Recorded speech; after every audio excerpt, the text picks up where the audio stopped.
Yeah, hi, Sundara Ramireddy from RCP Technologies. Retirement planning అనేది చాలా పెద్ద ఇష్యూ అండి. పర్టికులర్గా రిటైల్ కమ్యూనిటీలో అండ్ చిన్న చిన్న శాలరీస్తో వర్క్ చేసే వాళ్ళకి పెద్ద కార్పసే ఉండదన్నమాట. అండ్ చిన్న శాలరీ తోటి లాంగ్ టర్మ్ పాయింట్ ఆఫ్ లో పెద్ద కార్పస్ చేయడం కూడా పెద్ద హెడేక్ అనమాట. తాకట్టులో ఉన్న బంగారాన్ని విడిపించి ఆ రోజు ఆన్లైన్ రేటుకే మేము కొంటాం. Sharma gold company. అండ్ చాలా మంది ఇన్ఫ్లేషన్ గురించి థింక్ చేస్తూ ఉంటారు. ఇన్ఫ్లేషన్ కూడా ఇన్కార్పొరేట్ చేయకపోతే ఎలా ఉంటుంది అనేది. అందుకని ఏదైనా ఇన్వెస్ట్మెంట్ చేసేటప్పుడు ఇన్ఫ్లేషన్ దాటి ఎంత రిటర్న్స్ వస్తుందని దాన్ని పెట్టేసి దాన్ని మనం ఒరిజినల్ రిటర్న్స్ అనుకోవచ్చు అనమాట. సపోజ్ మనం గోల్డ్ కొన్నాము, ఇయర్లీ యావరేజ్ మీద మీకు 8% వస్తుంది. అండ్ ఇన్ఫ్లేషన్ 5% తీసేసామనుకోండి, రియల్ రిటర్న్స్ అనేది ఒక 3% అలా ఉంటుంది. అండ్ ఇల్లు రెంటల్ ఇచ్చేసాము, ఓకే, ఇంటి బయట అప్రిషియేషన్ అది తీసుకోకుండా కనుక మీరు రెంటల్లే కన్సిడర్ చేస్తే కనుక అది ఇన్ఫ్లేషన్ అంతా కూడా రాదనమాట. 3 to 4% కన్నా ఎక్కువ రాదు. అలాగే బ్యాంకులో మనం మనీ డిపాజిట్ చేసాము, ఇయర్లీ యావరేజ్ వడ్డీ నీకు 6 to 7% అవుతుంది, ఇన్ఫ్లేషన్ దగ్గరలో అవుతుంది. అదే స్టాక్ మార్కెట్లో అనుకోండి, ఇన్ఫ్లేషన్ బీట్ చేసుకుంటే కూడా మీకు అడిషనల్ అమౌంట్ వస్తుంది, okay. And long term point of లో రిస్క్ తీసుకోకుండా లీస్ట్ రిస్క్ తోటి లాంగ్ టర్మ్లో మంచి వెల్త్ ఎలా క్రియేట్ చేసుకోవచ్చో పర్టికులర్ రిటైర్మెంట్ ప్లానింగ్కి మనం ఇప్పుడు చూద్దాం. మనం తీసుకుంటుంది index fund, Nifty index fund. ఎందుకు నిఫ్టీ ఇండెక్స్ ఫండ్ మిగతా వాటిలో ఎందుకు పెట్టకూడదంటే, నిఫ్టీ బై డిఫాల్ట్ ఎవ్రీ 3 yearsకి ఆల్ టైమ్ హైకి వెళ్ళిపోద్దండి. అది నిరంతరం ఎవ్రీ 3 yearsకి ఆల్ టైమ్ హైకి వెళ్ళిపోతూ ఉంటుంది. మీరు హిస్టారికల్ డేటా చెక్ చేసుకోండి. అండ్ జీరో అవ్వదు. ఇండియాలో ఉన్న టాప్ మోస్ట్ 50 కంపెనీస్ దీంట్లో ఉంటాయి కాబట్టి అవి ఎప్పుడు జీరో అవ్వదు. సో నాకేంటంటే ఈ స్మాల్ క్యాప్, మిడ్ క్యాప్ ఇలా వద్దు, నాకు గ్యారంటీ, లిటరలీ గ్యారంటీ టైప్ ఉన్నాయి కావాలి అని అనుకుంటే కనుక బ్యాంకులో పెడితే మరీ 6-7 కంటే ఎక్కువ రాదు. కాబట్టి నిఫ్టీ యాజ్ ఏ ఇండెక్స్ ఫండ్లో కనుక పెడితే మనకి యావరేజ్ మీద 12 to 13% వస్తుంది లాంగ్ టర్మ్ పాయింట్ ఆఫ్ లో. హిస్టారికల్ డేటా కనుక చెక్ చేసుకుంటే కనుక మనం కనుక కేవలం దీంట్లో పెట్టినా కూడా, ఏది నిఫ్టీ యాజ్ ఏ ఇండెక్స్ ఫండ్లో కనుక పెడితే కనుక, ఫర్ ఎగ్జాంపుల్ ఈ ఎగ్జాంపుల్ నేను 1,20,00,000 పెట్టాను, 1,20,00,000 పెట్టాను. అండ్ ఎవ్రీ మంత్ 75,000 నేను తీసుకుంటున్నాను. పెట్టిన కాడి నుంచి అయి ఉండొచ్చు, లేదా మీరు చిన్న అమౌంట్తో బిగిన్ చేసుకొని మీ టోటల్ ఫండ్ సైజు 1,20,00,000 వచ్చినప్పుడు కానీ చేసుకోవచ్చు.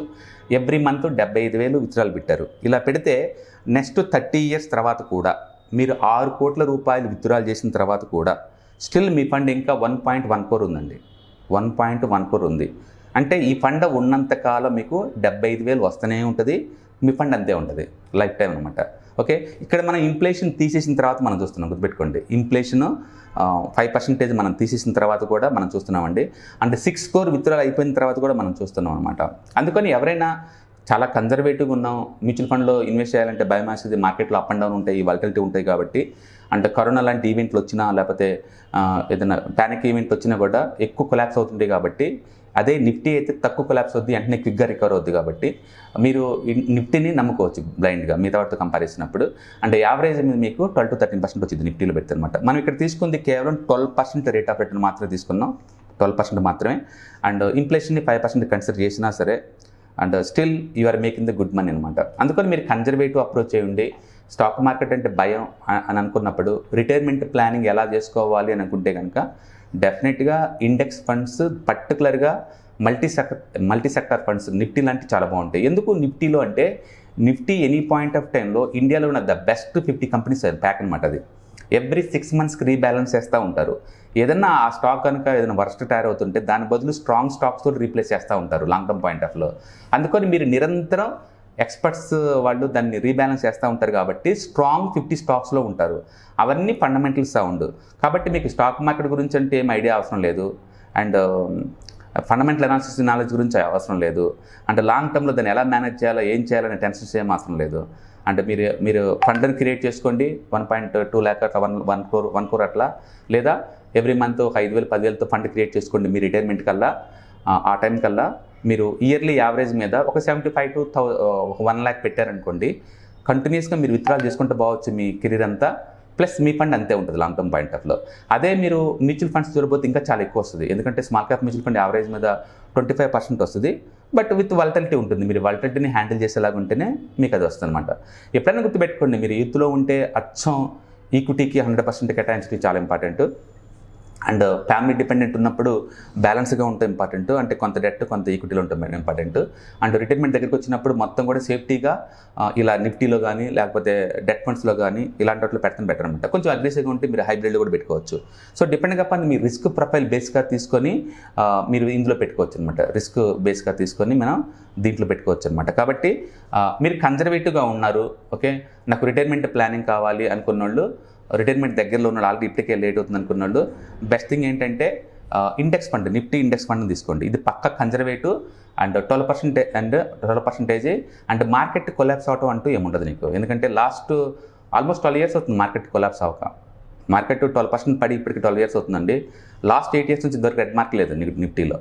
అందుకని మిగతా స్టాక్ స్పెసిఫిక్ రిస్క్ దీంట్లో లేదు, మిగతా సెక్టర్ స్పెసిఫిక్ రిస్క్ కూడా దీంట్లో ఉండదు. ఎందుకంటే ఈ సంవత్సరం ఐటీ హాట్ అయి ఉండొచ్చు, ఇందులో ఐటీ స్టాక్స్ ఉన్నాయి.